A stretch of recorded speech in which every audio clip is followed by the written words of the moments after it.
Good morning students. तो कैसे हैं आप सब। मैं साहिल रावत, आपका इंग्लिश मेंटोर, स्वागत करता हूं बच्चों आपका आज की क्लास में। तो चलते हैं सीधा क्लास की तरफ। लास्ट क्लास में बच्चों जैसे कि हम डिस्कस कर रहे थे अपना चैप्टर द बेनियन ट्री। ठीक है, बेनियन ट्री में मैंने आप लोगों को ये एक्सप्लेन कर रहा था fight between mongoose and snake. ठीक है, और हमने देखा था कि किस तरीके से जो हमारा मंगूज होता है he is very fast and quick, और वो कैसे स्नेक के बाइट से बचता है और उसको डिफीट कर देता है। ठीक है, और इस फाइट को इंडिया में बहुत ज्यादा एंजॉय भी किया जाता है। ये सारी चीजें हमने देखी थी। ठीक है, पूरा एक्सप्लेनेशन देखा था कि क्यों स्नेक मंगूस से हार जाता है, क्योंकि स्नेक को क्या होता है, एक बार बाइट करने के बाद वापस अपनी पोजीशन लेनी पड़ती है और फिर से वो अगला अटैक कर सकता है, और इसी बीच अपनी स्पीड का फायदा उठाते हुए मंगूस जंप करते हुए दूसरी जगह से अटैक करता है और लास्ट में अपने स्ट्रॉन्ग टीथ से, स्ट्रॉन्ग जॉस से, ठीक है, क्या करता है, स्नेक के नेक को ब्रेक कर देता है। ठीक है स्टूडेंट्स, तो ये हमने स्टार्टिंग में इस चैप्टर के पढ़ा था। फिर हमने देखा था कि जो ऑथर है इसके, कौन थे बच्चे इसके ऑथर, याद करने की कोशिश कीजिए। Very good. इसके ऑथर है बच्चों रस्किन बॉन्ड। ये अपने बचपन की एक स्टोरी हमें एक्सप्लेन कर रहे हैं। ठीक है, जब वो कहाँ आते थे, छुट्टियों में अपने ग्रैंडफादर के घर आया करते थे। ठीक है, तो उनके क्या क्या एक्सपीरियंसेस थे वो उन्होंने हमसे सारे शेयर किए हैं। ठीक है, ग्रैंड पेरेंट्स के घर वो आते थे, वहां पे वो बताते हैं कि उनके ग्रैंड पेरेंट्स के घर पे क्या था, एक बेनियन ट्री था। ठीक है बच्चों, और वो बेनियन ट्री जो था वो बहुत ही ज्यादा पुराना था, वो भी साथ ही साथ हमें बताते हैं। वो इतना पुराना था, वो हम एग्जाम्पल देते हुए एक्सप्लेन करते हैं, वो हमारे ग्रैंड फादर से हो गया, या वहां पे जो घर है उससे हो गया, या पूरे के पूरे देहरादून सिटी से भी पुराना वो बेनियन ट्री था। और फिर उन्होंने बताया कि वो कैसे उस बेनियन ट्री में खेला करते थे। उन्होंने वहां पे एक ट्री हाउस बना रखा था। ठीक है स्टूडेंट्स, और उस ट्री हाउस में वो इधर से उधर दौड़ा करते थे। ठीक है, जैसे बेनियन ट्री होता है ना, पीपल का पेड़ होता है, उसकी बड़ी बड़ी शाखाएं होती है, तो उन शाखाओं में वो इधर से उधर दौड़ते थे और खेलते रहते थे। ठीक है बच्चों, जैसे आप में से कई बच्चों को पेड़ पे खेलना पसंद होगा। ठीक है, डिफरेंट डिफरेंट गेम्स आप खेलते होंगे, उसमें कभी आप उसमें लटकते होंगे, कभी आप उसमें झूला लगा के झूलते होंगे। ठीक है, और पेड़ों के साथ कुछ ना कुछ पेड़ की छाया में डिफरेंट डिफरेंट गेम्स खेलते होंगे, जैसे हाइड एंड सीक आप लोग खेलते होंगे। ठीक है, पेड़ के पीछे छिप जाया करते होंगे। तो ये सारे कुछ गेम्स हैं बच्चों जो जितने भी छोटे बच्चे होते हैं वो पेड़ों के साथ खेलना एंजॉय करते हैं। तो वही जो ऑथर है यहाँ पे रस्किन बॉन्ड, वो भी कुछ ऐसा ही खेला करते थे। फिर रस्किन बॉन्ड एक्सप्लेन करते हैं किसके बारे में, स्क्वेरल के बारे में। स्क्वेरल कौन होती है बच्चों, स्क्वेरल होती है गिलहरी। ठीक है, कि ये गिलहरी कैसे उनकी दोस्त बनी। ठीक है स्टूडेंट्स, तो गिलहरी आप लोगों ने देखी होगी कैसी होती है गिलहरी, बहुत ज्यादा फास्ट होती है। ठीक है, अगर हम उसके पास जाने की कोशिश करेंगे वो तो वो तुरंत भाग जाती है। ठीक है बच्चों, और ऐसा ही कुछ रस्किन बॉन्ड के साथ भी हुआ। जैसे ही उन्होंने दोस्ती के लिए स्क्वेरल से हाथ बढ़ाया तो स्क्वेरल क्या हुई, डर के भाग गई। ठीक है, फिर जब वो पेड़ पे गए तो उन्हें लगा, क्योंकि स्क्वेरल का घर कहाँ पे होता था, स्क्वेरल का घर था बच्चों, गिलहरी का घर था पेड़ पे। और जैसे ही रस्किन बॉन्ड भी उस पेड़ पे गए तो गिलहरी को लगा कि ये कहीं मेरे घर में अटैक करने तो नहीं आ रहा है। ठीक है, तो उसने क्या किया, उसने वहां से भागने की कोशिश करी, और वो ज्यादा इंटरेक्ट नहीं करती थी, बातचीत नहीं करती थी रस्किन बॉन्ड के साथ। फिर रस्किन बॉन्ड ने क्या करा, धीरे धीरे गिलहरी से दोस्ती करने के लिए क्या करा, उसे धीरे धीरे वो खाना देने लगे। ठीक है, फिर गिलहरी को लगा कि ये बच्चा है ये मेरे लिए मुझे नुकसान नहीं पहुंचाएगा, क्योंकि एक तो इसके पास कोई भी हथियार नहीं है। ठीक है, क्योंकि अगर हम हथियार लेके जानवरों के पास जाएंगे तो वो डरेंगे। ठीक है, जानवर जो होते हैं, हमें ऐसा लगता है कि जानवर हमारे लिए वो है, नुकसानदायक है, बट उन और सेम चीज एनिमल्स को लगती है कि हम उन्हें नुकसान पहुंचाने के लिए वहां आए हैं। ठीक है, तो जब स्क्वेरल देखती है कि रस्किन बॉन्ड के पास ना तो कोई हथियार है, ना कोई एयरगन है, ना तो कोई क्या है बच्चों, हमने देखा था गुलेल। ठीक है, गुलेल के बारे में हमने डिस्कस किया था, और मैंने बताया भी था आप लोगों को पता होगा बच्चों कि गुलेल क्या होता है, जिसमें कि आप पत्थर या फिर कुछ भी लगा के उसको खींचते हैं, उसमें एक स्प्रिंग अटैच होती है और उससे आप किसी भी चीज को हिट कर सकते हैं। तो जब स्क्वायरल को पता लगा ना तो इनके पास कोई, रस्किन बॉन्ड के पास कोई एयर गन है, ना तो कोई गुलेल है, तो फिर उसने क्या किया, वो धीरे धीरे जो डर था उसके अंदर वो खत्म किया, और वो जो खाना देके जाते थे उसे खाने लगी। फिर ऐसे दिन बीतते गए, और दोस्ती हो गई किसके बीच में, रस्किन बॉन्ड जो हमारे ऑथर हैं उनकी और स्क्वेरल की दोस्ती हो जाती है। और फिर तो इतनी अच्छी गहरी दोस्ती हो जाती है कि जो ऑथर है हमारे वो उसे खाना कैसे खिलाते हैं, अपने हाथ पर पे रख के हाथ आगे करते हैं और स्क्वेरल उनके हाथ से आके दाना चुगती है, जो भी वो खिलाते थे वो खा लेती थी। ठीक है, देखिए स्टूडेंट्स, इस तरीके से हमारे ऑथर और जो हमारी स्क्वेरल है उसके बीच में अब दोस्ती हो चुकी है। कितने अच्छे दोस्त हैं। अब स्क्वेरल भाग नहीं रही है उनको देख करके। Clear students?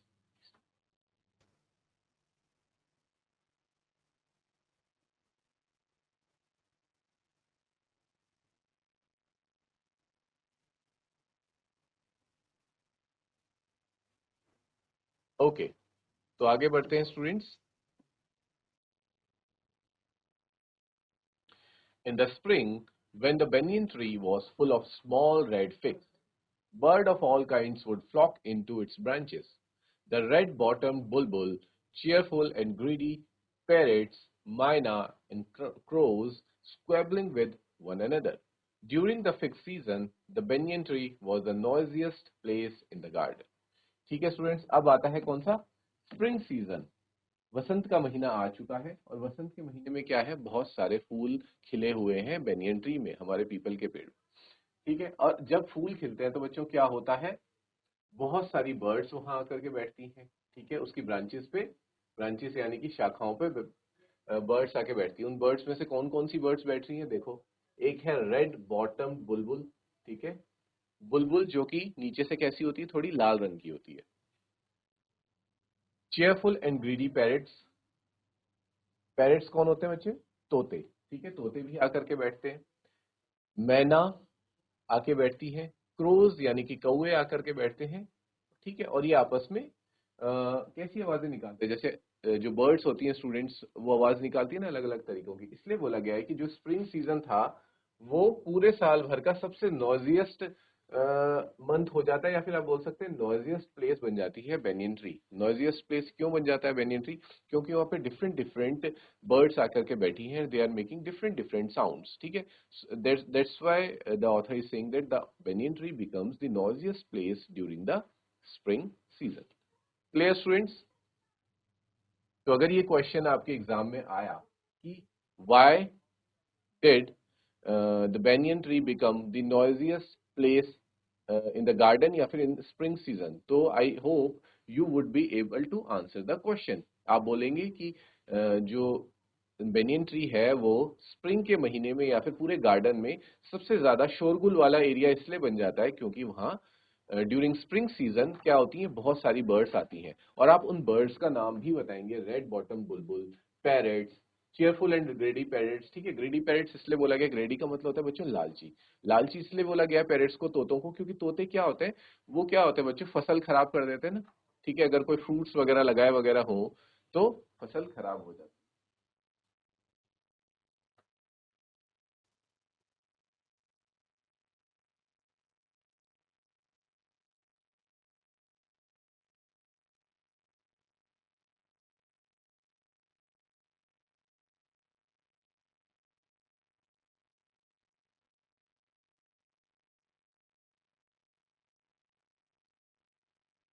Clear students? तो लेट्स मूव अहेड। ठीक है, आगे बढ़ते हैं। आई होप यहां तक आप लोगों को क्लियर है। Halfway up the tree, I had built a crude platform where I would spend the afternoons when it was not too hot. ठीक है बच्चों, अब क्या बता रहे हैं ऑथर कि उन्होंने पेड़ पे क्या बना दिया है, एक प्लेटफॉर्म टाइप का बना दिया है। ठीक है, कुछ ऐसा समझिए इसे, जैसे मान लीजिए ये आपका ट्री है।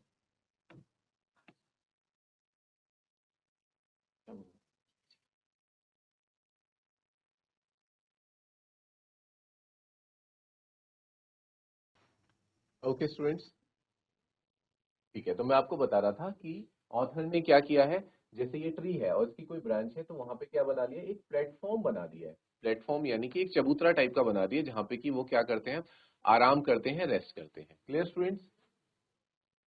इट वाज, क्योंकि उनको आफ्टरनून का जो टाइम होता था ना वो थोड़ा बोरिंग लगता था, तो वो क्या करते थे, वो वहां जाके ही आराम किया करते थे। क्योंकि बहुत ज्यादा गर्मी नहीं थी, क्योंकि अगर गर्म होता तो फिर वो बाहर जाके कैसे आराम करते हैं ना, उनको गर्म है, क्योंकि उस वक्त ज्यादा गर्म नहीं था। I could read there propping myself up and against the tree. ठीक है, वो बताते हैं कि वहां मैं क्या करता था, रीडिंग करता था, वहां मैं बहुत ज्यादा पढ़ाई करता था, बुक्स पढ़ता था। ठीक है, ट्री के अगेंस्ट सहारा लेकर के, और मैंने क्या ले जा रखा था, एक कुशन ले जा रखा था, एक तकिया ले जा रखा था अपने लिविंग रूम से, और मैं वहां जाके पेड़ की टेक लेके, या फिर आप कह सकते हैं सहारा लेकर के किताबें पढ़ा करता था। अब वो किताबें कौन कौन सी थी? वो थी बच्चों ट्रेजर आइलैंड, ठीक है, आपने भी इनका नाम सुना होगा, Huckleberry Finn, and the story of doctor Dolittle. Clear students, यहां तक क्लियर है? तो ये सारी किताबें जो ऑथर हैं वो पेड़ पे जाके पढ़ा करते थे। और some of the books that made up my banyan tree library. और उन्होंने क्या कर दिया था, अपने बेनियन ट्री को, जो उनका पेड़ था, उसको किस में कन्वर्ट कर दिया था स्टूडेंट्स? एक लाइब्रेरी में कन्वर्ट कर दिया था। लाइब्रेरी में क्यों? क्योंकि what happens in a library, you see a different kinds of books in a library, and the same way he has also converted that banyan tree into a library. उन्होंने भी अपने जो पेड़ है उसको किस में कन्वर्ट कर दिया? बेनियन ट्री में, क्योंकि उन्होंने डिफरेंट डिफरेंट बुक्स ले जाके वहां पे रख दी हैं, और वहां पे प्लेटफॉर्म में जाके वो आराम से इंजॉय करते हुए इन किताबों को आफ्टरनून में पढ़ते थे। क्लियर स्टूडेंट्स यहां तक? Is there any doubt?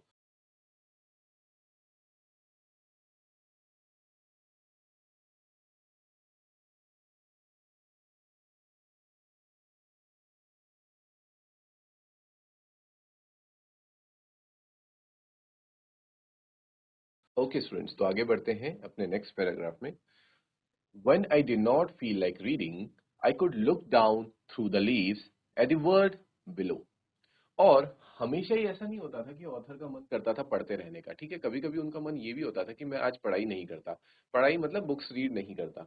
तो वो क्या करते थे, जिस दिन वो बुक्स रीड नहीं करते थे, वो क्या करते थे, अपने उस चबूतरे पे जो उन्होंने प्लेटफॉर्म बनाया था उस पे नीचे लेट जा, पेट के बल लेट जाते थे, और नीचे उस पेड़ से जो भी उनको दिखता था, जिसे कि वो क्या बोल रहे हैं, वर्ड बोल रहे हैं। ठीक है, अब पूरी दुनिया तो उनको नहीं दिखती होगी उस पेड़ से, लेकिन जस्ट एक्सप्लेन करने के लिए वो कहना चाह रहे हैं कि मुझे बहुत कुछ दिखता था उस पेड़ पे लेट करके। तो वो सारी चीजों को ऑब्जर्व किया करते थे, देखते रहा करते थे। ठीक है, and on one particular afternoon, I had a grandstand view of that classic of the Indian wilds, a fight between a mongoose and a cobra. अब एक दिन ऐसे ही देखते देखते, जैसे वो और दिन भी देखा करते थे, जब वो बोर हो रहे होते थे तो कुछ ना कुछ चीजें वो देख लेते थे, लेकिन एक दिन उनके सामने आता है एक शानदार नजारा, जो यहाँ पे लिखा है ना बच्चों, ग्रैंड स्टैंड व्यू। ठीक है, तो इस ग्रैंड स्टैंड व्यू का मतलब होता है a clear view from the best position. मतलब एक तो क्लियर, साफ सुथरा व्यू होना चाहिए। ठीक है, जो आपका नजारा है वो आपको एकदम क्लियर दिखना चाहिए, ऐसा नहीं कि धुंधला दिख रहा है या फिर सामने कुछ अड़चन आ रही है तो ढंग से नहीं दिख रहा है, ऐसा कुछ भी नहीं, बिल्कुल साफ साफ क्लियर दिख रहा है। ठीक है, और आप जिस पोजीशन में है वो बेस्ट पोजीशन है उसको देखने के लिए। ठीक है, क्योंकि अगर हम कई बार कोई चीज देख रहे होते हैं दूर से, तो कुछ पोजीशंस ऐसी होती हैं जिन्हें हम बोलते हैं बेस्ट पोजीशंस, जहां पे खड़े होकर के या बैठ करके हमें सारी चीजें एकदम क्लियर दिख रही होती है। अगर हम थोड़ा साइड में चले जाए, लेफ्ट राइट बैक और फ्रंट हो जाए, तो हमें वो क्लियर व्यू नहीं आएगा, क्लियर विजन नहीं आएगा। बट वो कैसी पोजीशन होती है? बेस्ट पोजीशन होती है और क्लियर व्यू होता है। ठीक है, this is called students grand stand view. तो आप कभी भी, जैसे आप लोग कभी जाते हैं या अपने स्कूल में कोई फंक्शंस वगैरह आपके ऑर्गेनाइज हुए रहते हैं, तो वहाँ बहुत ज्यादा भीड़ होती है, लेकिन आपने देखा होगा बच्चों, एक जगह, कोई ना कोई जगह एक ऐसी होती है उस भीड़ के बीच में, जहां से कि जो स्टेज पे जो चीजें हो रही हैं, that you can see clearly.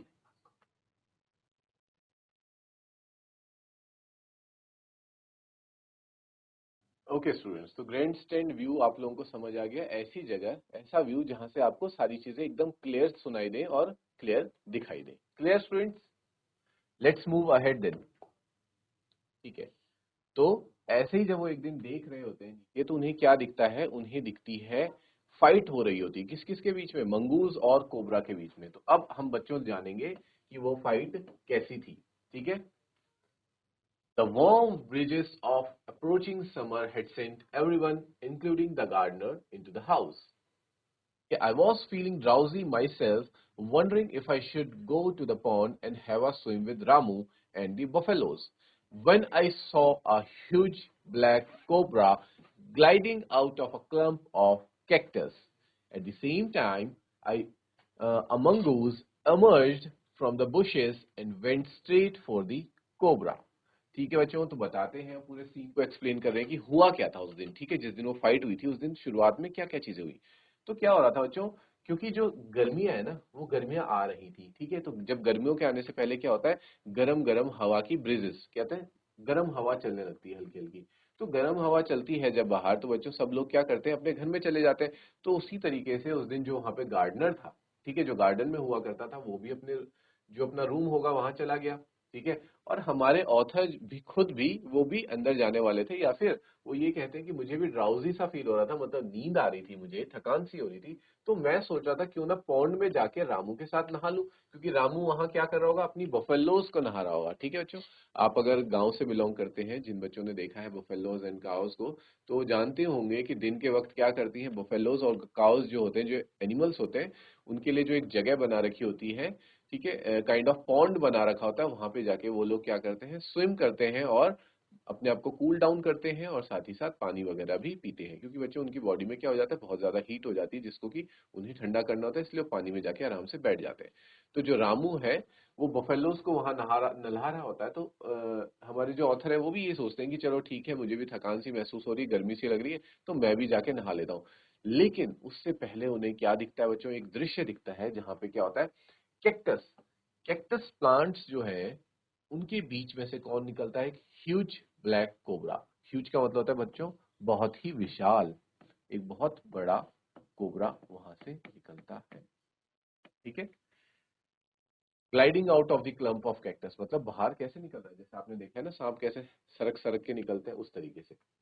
उसी वक्त, सेम टाइम में, उस कोबरा को देख के वहां से बाहर कौन निकलता है, एक मंगूज, एक नेवला बाहर निकलता है। एमर्ज का मतलब भी होता है बच्चों बाहर निकलना। एमर्ज मीन्स निकलना।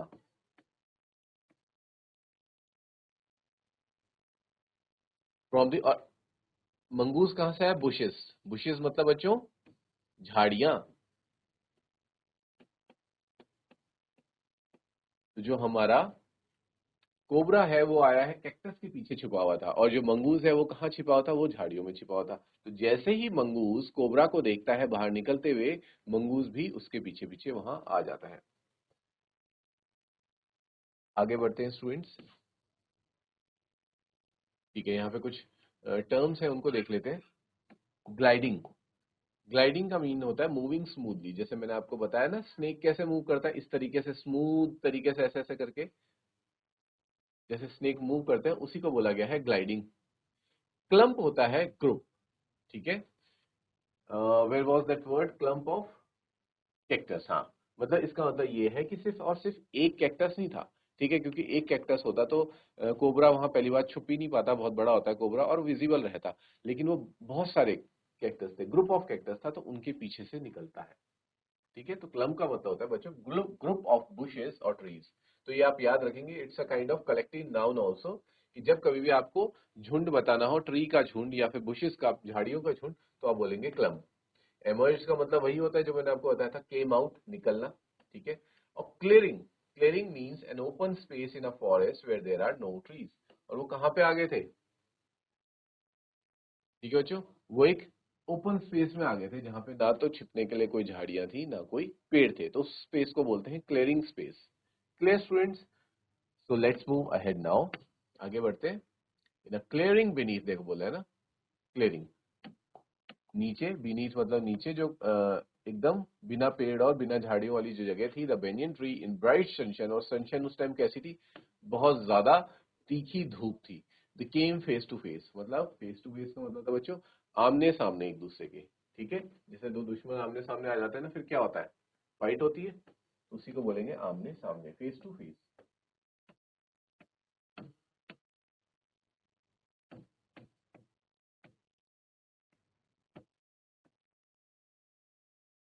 The cobra knew only too well that the grey mongoose, 3 foot long, was a super fighter, clever and aggressive. ठीक है, तो ये बता रहा है कि कोबरा को भली भांति पता था कि जो मंगूज है, ठीक है, मंगूज कैसा है, ग्रे कलर का मंगूज है, और कोबरा कैसा है बच्चों, ब्लैक कलर का कोबरा है। तो उसे बहुत अच्छी तरीके से पता था जो एक 3 फुट लॉन्ग कोबरा है, वो एक क्या है, वो एक सुपर फाइटर है, और क्लेवर है, चालाक है, क्लेवर मीन्स चालाक, साथ ही साथ चालाक भी है, एक अच्छा फाइटर है, चालाक है और एग्रेसिव है। एग्रेसिव का मतलब क्या होता है बच्चों? आप कह सकते हैं एग्रेसिव मीन्स गुस्से वाला, ठीक है, बहुत ज्यादा गुस्से वाला है।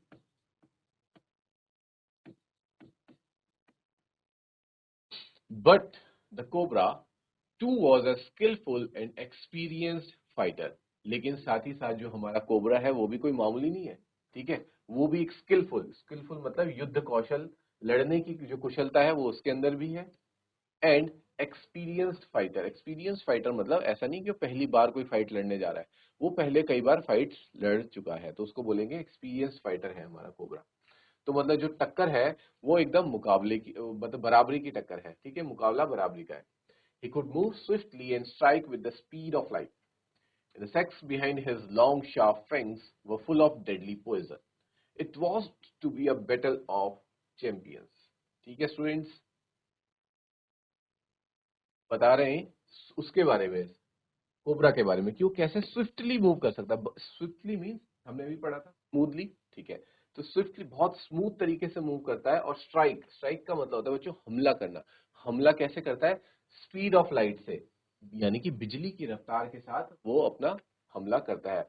और in the sacs behind his long sharp fang, sacs का मतलब होता है बच्चों a part of an animate of plant shaped like a bag, ठीक है, कुछ भी पाउच टाइप का ना जो होता है उनके पास, कुछ भी बैग तरीके की चीज या फिर कोई पाउच जिसमें आपको ऐसा लगता है कि कुछ रखा हुआ है, कुछ थैली टाइप की, तो उसको बोलते हैं बच्चों सैक्स, ठीक है। और जहां पे कोबरा का क्या होता है, क्या प्रेजेंट है? सारा का सारा पॉइजन उसी थैली में प्रेजेंट है। उस पॉइजन को वो क्या कर देता है? अपने दुश्मन पे छोड़ देता है। And that poison is a deadly poison. Deadly poison मतलब जानलेवा, ठीक है, अगर वो पॉइजन अगर किसी पे छोड़ दिया जाए तो उसकी मृत्यु हो सकती है। इसका मतलब ये है कि it was to be a battle of champions, मतलब जो लड़ाई होने वाली है, बैटल, बैटल बोला गया, फाइट भी नहीं बोला गया, बैटल, बैटल का मतलब है बच्चों जो युद्ध है, बैटल मींस युद्ध, युद्ध होने वाला है दो चैंपियंस में। चैंपियंस को हम समझ सकते हैं दो धुरंधर, ठीक है बच्चों, दोनों के दोनों क्या है? धुरंधर है, मंगूज भी और हमारा कोबरा भी। इनके बीच जो युद्ध होने वाला है बहुत खतरनाक होने वाला है। यहां तक क्लियर है स्टूडेंट्स आप सभी को? इसके बाद आगे बढ़ते हैं।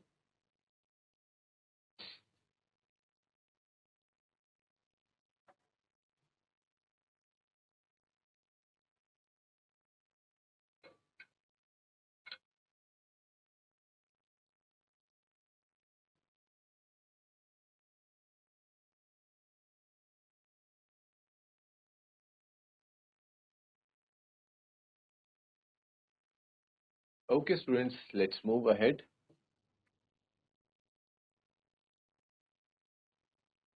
ठीक है, यहाँ पे एक और टर्म था फैंक्स। फैंक्स को समझ लेते हैं। फैंक्स का मतलब होता है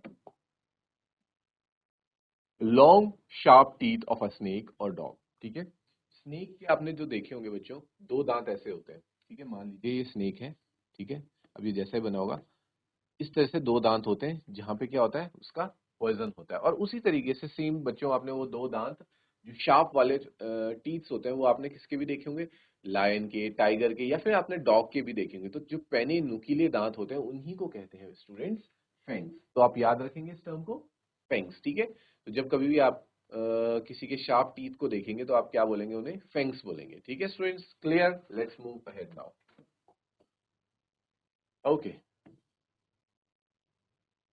hissing defiance, his forked tongue darting in and out. The cobra raised 3 of his 6 feet off the ground and spread his broad, spectacled hood.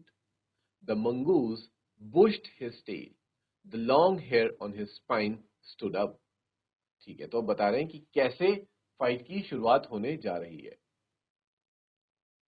ठीक है, हिसिंग डिफाइंस क्या करता है बच्चों? सांप ऐसी आवाज निकालता है ना, हिस वाली साउंड निकालता है, तो उसको निकालता है। और वो क्या है उसका? वो उसका एक मैसेज होता है, वो एक सिग्नल देना चाह रहा होता है, किसका? रेजिस्टेंस का, कि मतलब वो लड़ाई के लिए एकदम तैयार है, ठीक है, वो पीछे नहीं हट रहा है, वो एकदम रेजिस्ट कर रहा है तुम्हें कि भाई मेरे रास्ते से हट जाओ या फिर मुझे आगे बढ़ने दो, मैं तो पीछे हटने वाला नहीं हूँ, ठीक है। तो एक रेजिस्टेंस है, वो एक रिबेलियन है। रिबेलियन मतलब होता है किसी के खिलाफ होना, ठीक है, तो ये बताना चाह रहा है कि ठीक है मैं लड़ने के लिए एकदम तैयार हूँ, हिसिंग साउंड करके।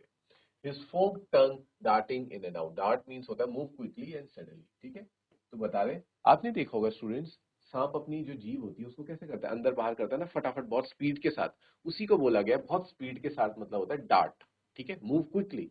तो अपनी जो टंग है उसको वो क्या कर रहा है, बहुत क्विक स्पीड से अंदर और बाहर कर रहा है। ठीक है स्टूडेंट्स, और साथ ही साथ उसने क्या कर दिया है, पहले देखो, स्नेक कैसा होता है बच्चों, ऐसे ग्राउंड पे इस तरीके से मूव कर रहा होता है, और लेकिन जैसे ही फाइट की बात आती है तो वो खड़ा हो गया है, उसमें क्या बोलते हैं, ग्राउंड से ऊपर उठ चुका है, कितना, 6 फीट ऑफ द ग्राउंड।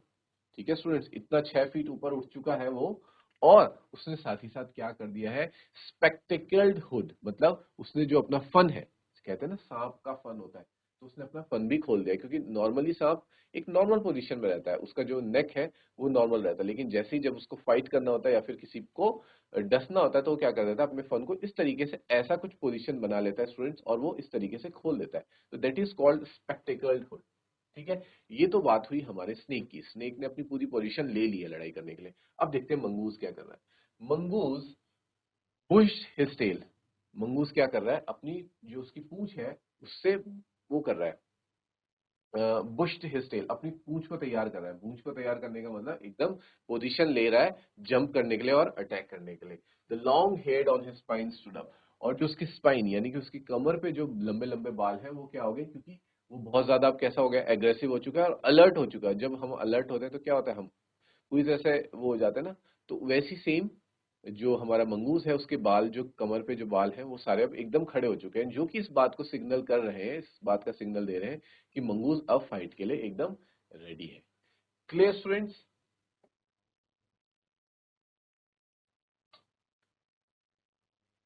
तो ये सारी चीजें बच्चों देखी हमने आज की क्लास में कि क्या था। पूरी स्टोरी को एक बार फटाफट से एक बार रिवाइज करते हैं, फिर यहाँ पे क्लास को एंड करेंगे। जो हमारे ऑथर हैं रस्किन बॉन्ड, वो अपने ग्रैंड पेरेंट्स के घर पे आ रखे हैं। ग्रैंड पेरेंट्स के घर पे उनको एक बेनियन ट्री दिखता है, जिससे उनको बहुत ज्यादा लगाव हो जाता है। वो उसी पे खेलने लगते हैं, रहने लगते हैं, वहाँ पे अपना एक ट्री हाउस बना देते हैं, फिर प्लेटफॉर्म बनाते हैं, वहीं पे बैठ के उसको लाइब्रेरी में कन्वर्ट कर देते हैं, किताबें पढ़ते रहते हैं। लेकिन जिस दिन उनका किताबें पढ़ने का मन नहीं होता, वो क्या करते हैं बच्चों, वहां पे बैठ करके नीचे जो जो चीजें हो रही है उनको देख रहे होते हैं। तो ऐसे ही वो एक दिन कुछ देख रहे थे, तो उनको क्या दिखता है, एक मंगूज निकलता हुआ दिखता है और एक कोबरा निकलता हुआ दिखता है।